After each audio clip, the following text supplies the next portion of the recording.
So this war on double touches really seems to be going on in the world. There seems to be two camps. One camp that really wants to keep the double touch rule in place, and then another camp that doesn't understand why the double touch rules exist and that it should be removed. So yes, it does seem like the World Tour is going to do an experiment. A little bit like Sweden. I made a podcast episode. Sweden removed the double touch rule for its national tournaments from New Year's, and it's a 1-year experiment. And the World Tour seems to be doing something similar for I think 3 tournaments. I think fortunately there is nothing decided yet of what's going to happen after those 3 tournaments, and it seems like there's going to be an evaluation after that and whatnot. So I hope all those pro players out there keep pushing for keeping the double touch rule so that we can stay and have our sport the way it is. So I'm going to show some quick examples of why I don't think that the double touch rule should be removed. Because the arguments of the people that want to remove the rule, they say that it doesn't give you an advantage to double touch. And I just simply don't agree. So if the partner shanks the ball and it's somewhere here in the back of the court, and you have to like turn around to like get it, and normally you would have to really decide if you are in a good enough position to handset it well, or if you have to use your platform. Well, now, so actually I played in Asia many years ago against indoor players, like high-level indoor players that didn't understand the double touch rule, and literally they were from the back line, from the baseline, they were just doing these balls.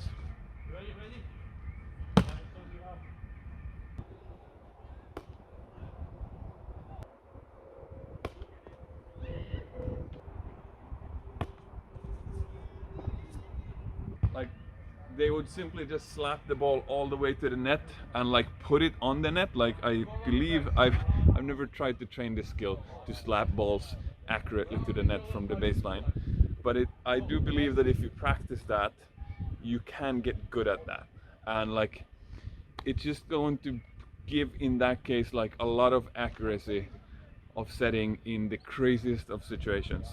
And there's just gonna be like the skill and the nuance and the figuring out of how to get it into system when you're out of system is just gonna be much easier, and I think it's gonna fundamentally change the sport if the double touch rule is removed. Another thing that I just cannot agree with when people say that there is no advantage in double touching is that in windy weather there is an advantage of having the set ball spin, because it cuts through the air better than a ball that doesn't spin. A non-spinning ball can start floating in wind, and really it also moves more with the wind.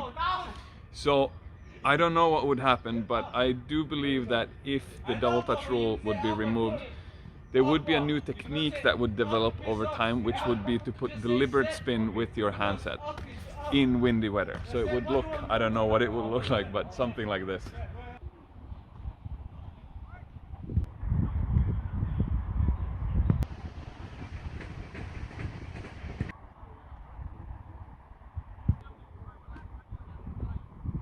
And I don't know, let me know what you think in the comments. I don't think we should make this sport go that way, simply. I do have a suggestion. I know many people don't agree with me.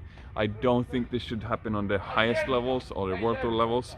I just think the refereeing should be good enough. But I do see the problem of the double touch rule being hard to interpret, especially at lower level tournaments where there's like, you know, there's no good refs, and maybe it's player refed, and maybe the players haven't even played so long. So it's like, it is a problem in our sport for sure that we have this dynamic. I will argue that in 95% of sets you could judge the double touch based on spin on the ball. So yes, technically you cannot judge the double touch on the spin on the ball, but if you did, it would be the right call in about 95% of the cases. And I do think that that would make refereeing simpler, and I also think that it would give a good enough result. A way better result than removing the double touch rule, at least. I don't care if the spin rule should be like half a turn or one full turn or 1.5 or 2. That can change over time with the culture and stuff. I would say when I started playing, it was almost like if it turned more than half a turn, then like people started like, I don't know. Nowadays maybe it's 2 turns, like 2 full spins. People start like, maybe that was a double. Yeah, as always, let me know in the comments what you think. But I do genuinely think that that would be an easier way to ref, and it would give almost as good results as having a proper ref that can properly judge the double call or not. So yeah, in those suggestions, I would say that it's a double if it clearly goes like tick tick, like that would be a double, of course. And then the lifting rule should be the same. If it gets to a full stop and then goes up, it should be a lift. Or if it goes down and up, it should be a lift. And if it like changes direction during the touch, it should be a lift. And if it spins too many turns in the air, then it should be a double. Some people have laughed at me and like, okay, you know, like how do you calculate how many spins it does? I don't know. Maybe actually if the rule was that it can only do half a turn, then I think it's actually quite easy to determine if the ball spun more than half a turn or not.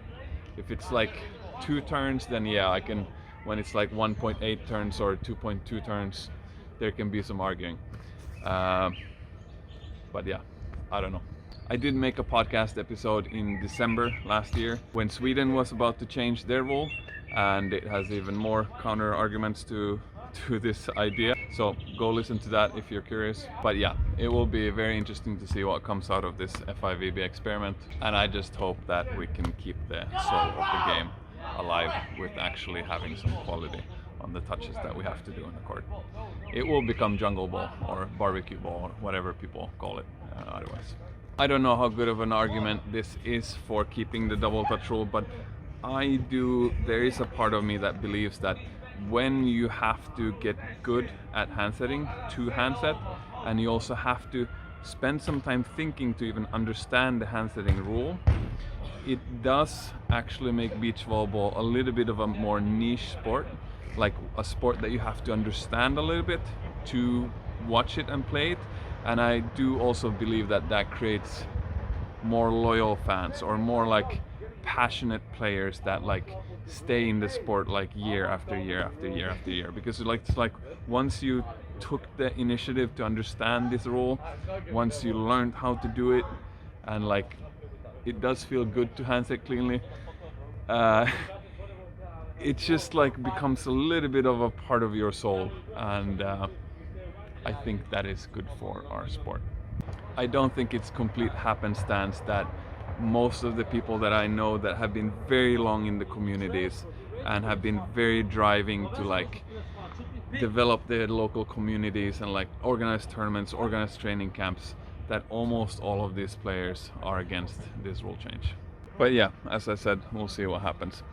I have made it back to Scandinavia. I'm in Denmark actually for the first time. So there are some coaching opportunities this summer for people that might be interested. I'm gonna put out more info about that soon. And also I have realized, for you long-time followers and for you new ones also, something about the YouTube algorithm. It has actually probably changed around the time the pandemic started. And before the pandemic was when my channel grew much faster. So I do think that the YouTube algorithm doesn't push out videos that are not like very well done and really like get a lot of watch time, whereas before it maybe did. So literally what this means is that it doesn't matter anymore as much if you are a YouTube subscriber or not. You might not get all my videos anyway. So what I decided to do, I'm gonna create 3 update channels.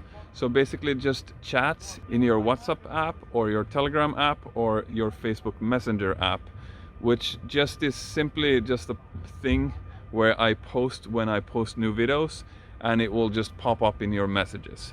And it will be like message groups where others can't write, so there will literally nothing will happen in this chat except when I post new videos. I need to look a little bit into the technicalities of how these are gonna work, but if you look in the description below, I will have tried to figure it out, and there will be links of how you can join one of these update groups. Of course, still keep subscribing to the YouTube channel.